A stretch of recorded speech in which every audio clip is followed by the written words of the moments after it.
Assalamualaikum warahmatullahi wabarakatuh. Bismillahirrahmanirrahim. Alhamdulillahi rabbil alamin. Wabihi nasta'inu ala umri dunya waddin. Wassalatu wassalamu ala asrafil anbiya'i wal mursalin Sayyidina Muhammadin wa ala alihi wa sahbihi ajma'in, amma ba'du. Sebelumnya perkenalkan, nama saya Ahmad Fadil Rahmatullah, bisa dipanggil Fadil. Saya dari Prodi IAT dan Fakultas Usuluddin Adab dan Humaniora, yang mana saya ingin menyampaikan tentang batas dan manuskrip Al-Quran pada masa kontemporer, yaitu meliputi topik apa saja topiknya itu. Pertama, topik tren kajian Al-Quran di dunia barat. Terus yang kedua, topik manuskrip Al-Quran. Untuk pembahasan selanjutnya mengenai tren kajian Al-Quran di dunia barat.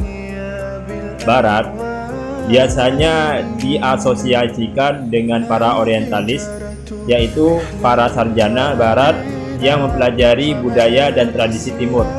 Ketika kita berbicara mengenai barat, kita juga harus menyadari bahwa di barat tidak hanya sarjana non-muslim yang mengkaji Islam dan Al-Quran, namun banyak juga sarjana muslim yang tinggal dan mengajar di barat tersebut.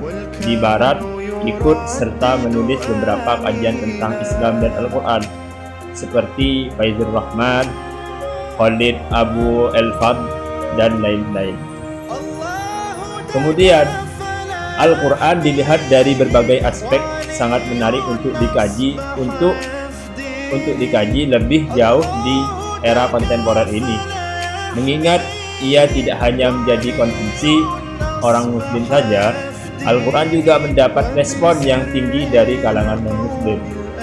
Banyak di antara sarjana barat yang merespon kehadiran Al-Quran. Beberapa di antara mereka pada awalnya mencurigai dan menolak kajian Al-Quran. Namun, pada perkembangan berikutnya, banyak sarjana barat yang sangat objektif dalam mengkaji Al-Quran. Adanya interaksi non-muslim terhadap Al-Quran memberikan dampak bagi sebagian cendekiawan muslim untuk mencoba belajar metodologi yang dipakai oleh non-muslim ketika berinteraksi dengan Al-Quran dan teks-teks lainnya. Nah, peraturan ini akhirnya memberikan dampak yang sangat besar dan sangat mewarnai dalam perkembangan tafsir di kalangan umat dalam mendiskusikan kajian-kajian orientalis terhadap Al-Quran. Kita dapat membagi mereka menjadi beberapa kelompok, yaitu kelompok yang pertama adalah kelompok yang mengkaji tentang apa yang ada di balik teks Al-Quran itu. Mereka itu membahas sesuatu sebelum Al-Quran terbentuk, seperti pengaruh luar terhadap Al-Quran dan juga sejarah kemunculan Al-Quran. Terus kelompok yang kedua, yang mana kelompok kedua ini mengkaji apa yang di hadapan teks Al-Quran, seperti bagaimana Al-Quran telah dan selalu memberikan pengaruh kepada orang yang membacanya atau mendengarnya, dan bagaimana cara pembaca atau pendengar menerima dan memahami isi Al-Quran.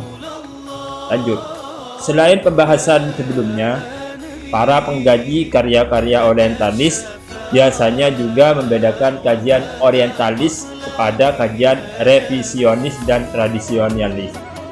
Berikut beberapa kelompok antara revisionis dan tradisionalis. Kelompok revisionis adalah para sarjana yang selalu meragukan dan mempertanyakan klaim umat Islam atas kebenaran tradisi Islam. Namun, menurut mereka, klaim tersebut tidak didukung dengan bukti yang kuat dan tidak biasa. Terus untuk kajian selanjutnya, yaitu kajian sarjana di barat terhadap Al-Quran masa kini.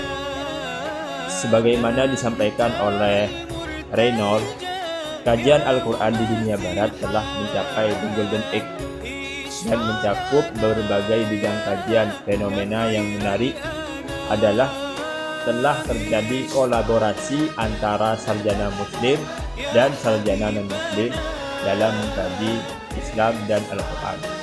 Salah satu hasil kolaborasi ini adalah terbitnya The Encyclopedia of the Quran sebanyak 5 jilid, di mana buku ini membahas beberapa kata, konsep, tempat, dan juga beberapa penafsiran terhadap suatu tema dalam Al-Quran.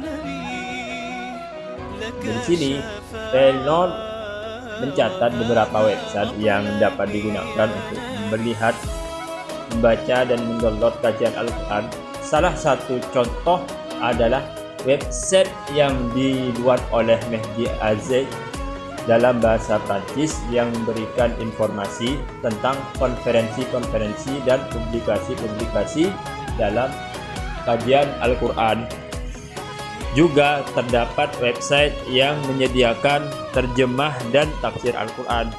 Perkembangan terakhir adalah terbentuknya Asosiasi Internasional Pengkajian Al-Quran, yaitu International Quranic Student Association atau IQSA, yang membuat berbagai informasi tentang konferensi, publikasi, dan rujukan tentang kajian Al-Quran. Perkembangan ini sangat membantu untuk mengetahui kajian-kajian terkini tentang Al-Quran yang tidak hanya terjadi di Barat, namun juga terjadi di Timur Tengah dan Asia Tenggara.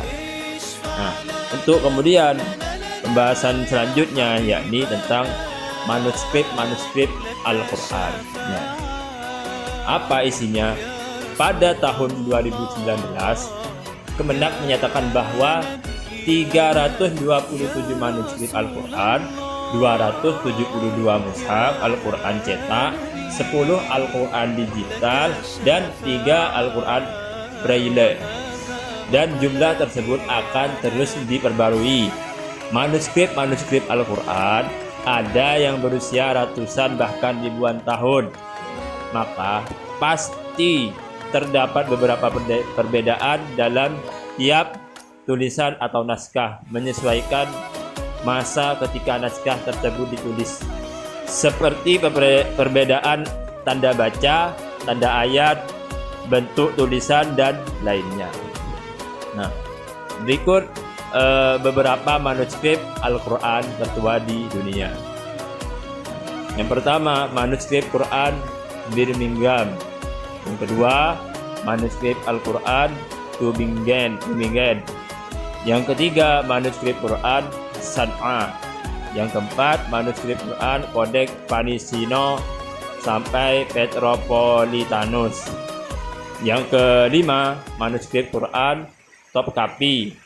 Yang keenam, manuskrip Quran Samarkand Kufik. Yang ketujuh, manuskrip Quran Biru. Mungkin sekian dari saya, kurang lebihnya mohon maaf.